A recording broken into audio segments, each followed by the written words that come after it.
So, good afternoon everybody. As usual, I'm going to start with the weather. You can see it's not too bad today, but my weather app, it's now Tuesday, is telling me that in 2 hours time there's a 90% chance of more rain, which is a shame because we've had 2.5 days of relatively dry weather.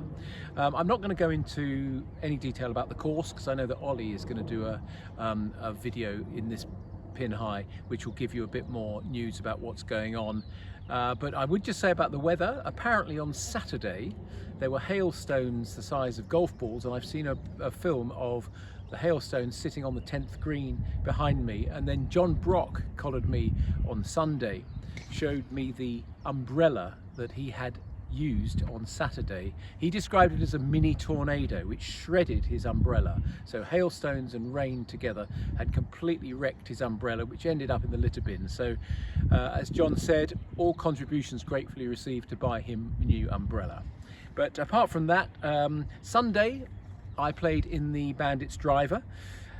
And for the first time this year, I came back with no mud on my shoes. So that's got to be a really good sign that things are looking up when it comes to the weather. Did okay. Got 36 points, partnering with Dan Ruddock. We played against David Roach and Tom McFadden, who also got 36 points. But unfortunately, 36 points is never going to be enough in something like the Bandits driver. And there were two 43s in. So it was won by Steve Wakeling and Roger Berlin, taking it on count back from Phil Welsh and Peter Sutcliffe. We will be doing the presentation for the Bandits driver first week of April.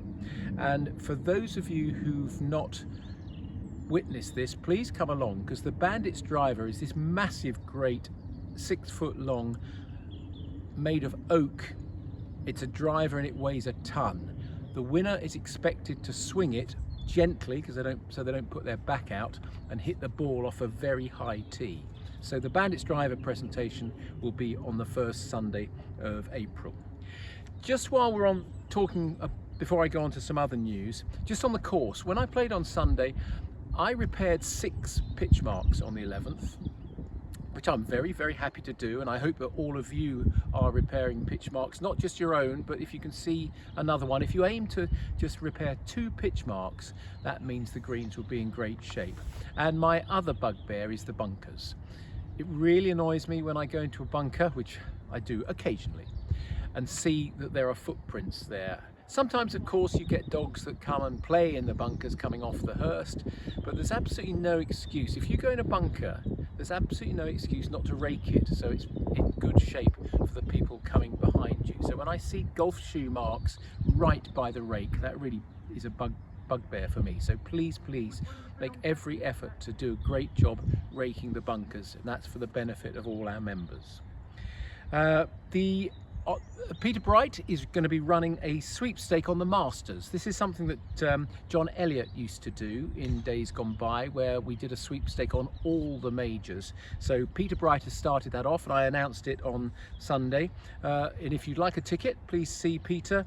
Tickets are £5 each, and you will be drawn a player who's in with a shout and a player who's not really in with a shout, and it's 3 prizes, so all the money that goes in will be paid back as prize money. But see Peter Bright if you want to take part in that. We've got the Easter Scramble coming up this coming Sunday, so Easter Sunday. There are still 3 places, so there are 3 tee times available if you want to get a team together. So the tee times, I believe, are 9:24 onwards. So if you want a fairly late start on Easter Day and you've got 3 friends who can play in the Scramble, please do. So 3 spots, and you can book that through IG. And the men's summer competitions, you hopefully saw the note that's gone out. Entries open on, if you already opened actually 3 days ago, on Monday the 25th of March. So if you want to enter any of the knockout competitions, the men's competitions, please do so. You've got to have 3 qualifying scores, so I would stress that. But to enter the competitions, you need to contact the Pro Shop, and the closing date for all knockouts is Sunday the 21st of April. So you've only got 3.5 weeks to get your names down for the knockouts. We will be doing a presentation evening, and that will coincide with the men's AGM, which I mentioned a couple of weeks ago. So all the knockouts are to be completed by the 9th of October, and we'll do presentations of all the prizes at the men's AGM on the 10th of October. And at that men's AGM, this is a new departure, so this is separate from the club AGM. We will be appointing the men's captain, the men's vice captain, plus the 3 other members to the men's committee, who are currently Mike Moore, Paul Wynyard and Craig Wallace. So please put 10th of October in your diary. And then Bobby's drive-in, assuming you elect Bobby, of course, as next year's captain, Bobby's drive-in will be on the 13th of October. So 10th of October men's AGM, 13th of October captain's drive-in. And I hope he hits it straighter than I did on my drive-in. And just some other dates, 8th to the 15th is the gala week. The posters are now up, so if you come to the end of the corridor just before you turn to pass the pro shop, there are sheets up there to sign up to various competitions that we're running during the week, and also there's a sponsorship sheet where you can sponsor James Miller, who's going to play 100 holes in a day, we hope, on the 14th of June. So please support James. And finally, you can also support me, because one of the things I'm going to be doing for the Captain's Charity, I've just signed up to do the London-Brighton bike ride, and that's going to be the day after the gala week. So that's going to be on Sunday the 16th of June, and it's a 54-mile bike ride from Clapham to Brighton, and I'll be raising money for Legacy Youth Zone. So I'll send out some details on that with a link where you can sponsor me. But if you feel you can support the Captain's Charity in any way, please do so.